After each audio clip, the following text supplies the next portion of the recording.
Friends, তো আজকে আমি এটা কোথায় এসেছি বলো তো? হ্যাঁ, ঠিকই ধরেছো, যারা ধরতে পারোনি তাদের জন্য বলে দিই, আমি আজকে এসেছি মেডিকেল হসপিটালে। আর অনেকটাই দূরত্ব আমাদের বাড়ি থেকে, তাই সকালবেলা সেভাবে কিছু না খেয়ে বেরোনোর দরুন আমি এখানে একটা মিনি পিৎজা কিনে নিয়ে খাওয়া স্টার্ট করে দিয়েছি।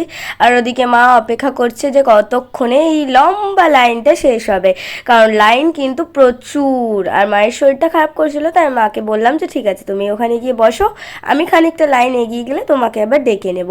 আর এদিকে রোদে গরমে দাঁড়িয়ে আমার পায়ের অবস্থাটা একবার দেখো, জাস্ট লাল হয়ে ফুলে উঠেছে, এমনকি ফোসকাও পড়ে গেছিল বাড়ি আসা পর্যন্ত। আর এত কথার মাঝে আমি এটা জানাতেই ভুলে গেছি যে আমি আজকে মেডিকেল হসপিটালে কি কারণে এসেছি। আসলে কদিন ধরেই আমার স্কিনে নানা রকম প্রবলেমস দেখা দিচ্ছিল, আর এটা টিনেজ ইয়ার, তোমরা তো বুঝতেই পারছো, নানা রকম প্রবলেমস হওয়াটা খুবই নর্মাল ব্যাপার।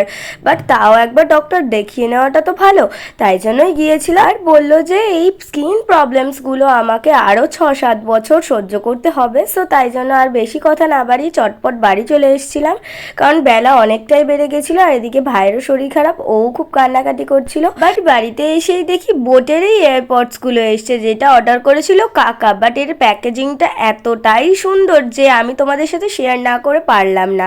দেখো প্যাকেজিংটা কিন্তু বেশ সুন্দর, আর বেশ অনেক কটা স্টিকার্স দিয়েছিল। আর শুধু দেখতেই সুন্দর, প্যাকেজিংই ভালো তাই নয়, এইগুলোর কোয়ালিটিও কিন্তু বেশ ভালো ছিল। এরপরে আমাদের কিছু পার্সেল চলে আসে, যে পার্সেল ওপেনিং এর ভিডিও ইতিমধ্যেই হয়তো তোমরা শর্টসে দেখে নিয়েছো।